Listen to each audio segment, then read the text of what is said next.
66-шы сабақ plural деген ережені үйренетін боламыз. Яғни plural деген ол көпше түр. Мысалы, картинканы қарасаңыздар, a flower бір гүл, some flowers бірнеше гүл. Мысалы, бірден көбі ол көпше түр болып есептеледі. Flowers. Singular деген ол бір затқа қолданады. Plural деген ол көпше түр, көп затқа қолданады.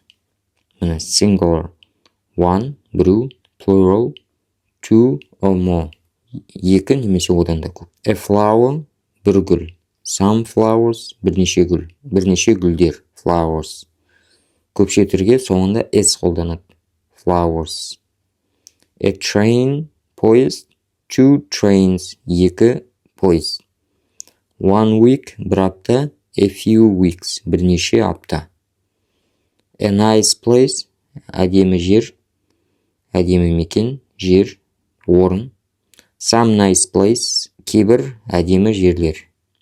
This student, бұл студент. These students, бұл студенттер. Жекеше сөздерге осы артикль a деген қолданады. A flower, a train, a place. Деген өздеріңіз білесіздер, алдыңғы сабақтарда егерде өткен болсаңыздар, деген ол one деген сөздің қысқаша сөзі. Яғни бір жер, бір апта.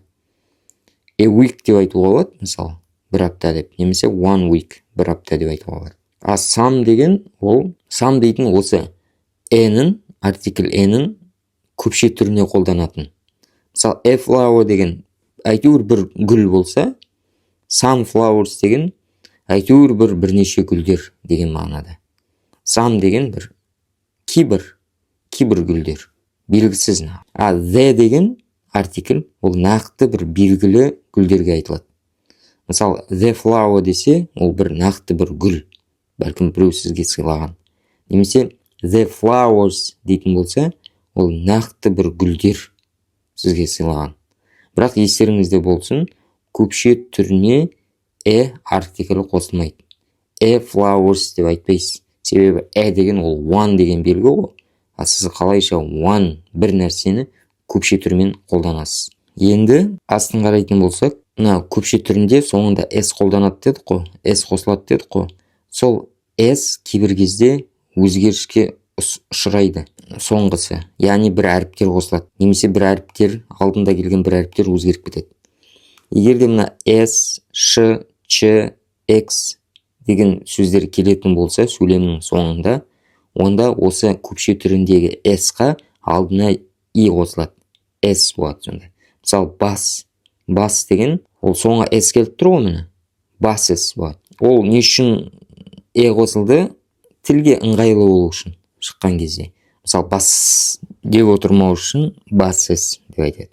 Dish деп отырмау үшін dishes деп айтады.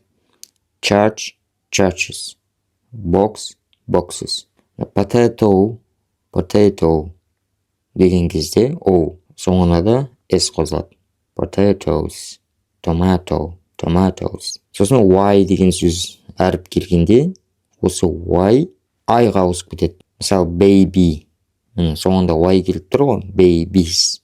Y дейтін i-ға ауысып кетті. Dictionary, dictionaries. Parties. Бірақ егерде осы y-дың алдында i, o келетін болса, онда ол дейтін жоғардағыдай i-ға ауыспайды. Мысалы, days болып қалады. Monkey, monkeys. Boy, boys. Егерде f келетін болса, немесе f пен i келетін болса, онда f деген v-ға ауысып кетеді. Мысалы, shelf, shelves. Knife, knives. Wife, wives деп. Бірақ кейбір исключениялар бар. Мысалы, proof, доказательство, дәлел деген сөзде ол f болып қала береді. Proofs. Сондай кейбір исключениялар бар, ескеріп қойыңыздар. These things are plural in English. Осы заттар ағылшын тілінде көпше түрінде келеді. Әрдайым көпше түрінде келеді. Мысалы, мына scissors, қайшы деген, орыс тілінде де ножницы көпше түрінде келеді. Ножница демейді, ножницы. Сол сияқты ағылшын тілінде де scissors ол көпше түрінде келеді әрдайым. Қайшы. Glasses көзілдірік. Trousers шалбар көпше түрінде келеді барлығы. Jeans джинсовый шалбар. Shorts шорты. Tights колготки. Pyjamas пижама. Do you wear glasses? Сен көзілдірік киесің бе? Where are these scissors? Егер де біз көпше түрінде келеді дедік пе, демек оған етістікте сол көпше түрі бойынша еріп келеді. Мысалы, where's демейміз, where are дейміз. The scissors.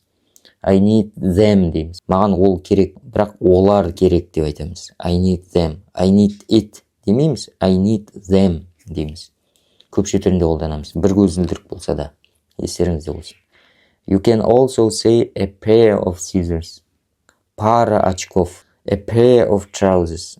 Шалбардың парасы. Қазақшасында білмей тұрмын, пара қалай болатынын. A pair of pyjamas. Пара пижам.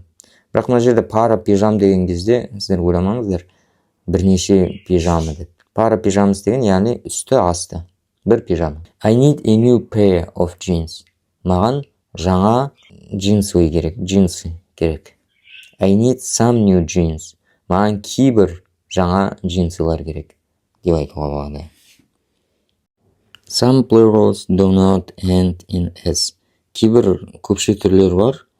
Ол дейтін сөйлемнің соңына s қоюмен ғана болмайды. Мысалы, айттық қой біз. Flower, flowers. S қоса қойса көпше түрі болады деп. Бірақ кейбір сөздер бар. Ол көпше түрі жекеше түрінен өзгеше. Мысалы қараңыздар. This man. Бұл ер адам. These men. Бұл ер адамдар. A мен E ауысып кетті. Әріп ауысуымен көпше түрге айналып кетті. A woman. Әйел адам бір. Some women. Кейбір әйел адамдар. A child. Бала. Бір бала. Many children. Көп балалар. Міне. Өзгеріп кетті осылай. Children. Балалар болады. One foot. Бір аяқ. Two feet. Екі аяқ. A tooth. Тіс. Бір тіс. All my teeth. Барлық менің тістерім. A mouse. Тышқан. Some mice. Кейбір тышқандар. Осылай өзгеріске ұшырайды. That sheep. Бұл қой. Those sheep. Ана қойлар. Онда тіпті өзгеріске ұшыраған жоқ. Оны контексттен, сөйлемнен түсіне аламыз. Бір қой жайында айтып жатыр ма, немесе бірнеше қой жайында айтып жатыр ма. A fish. Балық. A lot of fish. Көп балықтар. Бұл да солай. Also a person. Person деген бір адамды айтады. Two people. People деп көп адамдарды айтады. Some people. Бірнеше адамдар. A lot of people. Көп адамдар. She's a nice person. Ол жақсы адам. Бірақ they are nice people. Олар жақсы адамдар. People is plural. People деген ол көпше түр, сондықтан оған they деп қолданамыз. So we say people are. People are қолданамыз. People is деп айтпаймыз. People have to қолданамыз. A lot of people speak English. Көп адамдар ағылшынша сөйлейді. Speaks деп айтпаймыз мына жерде. People болғандықтан speak дейміз. I like the people here. Мен бұл жердегі адамдарды жақсы көремін. They are very friendly. Олар өте сондай дос. Дружелюбный. Дос. Police is plural. Police деген ол көпше түрде. The police want to talk to anybody who saw the accident. Полицейский сондай оқиғаны көрген барлық адамдармен сөйлескісі келеді дейді. Осымен сабағымыз бітті. Ұнаса лайк басып қойыңыздар, тіркеліп қойыңыздар. Және егер де сіздер паттерн бойынша оқыларыңыз келсе бізбен бірге, онда астына бізбен хабарласыңыздар. Қалай паттернді алуды, қалай тіркелуді айтатын боламыз.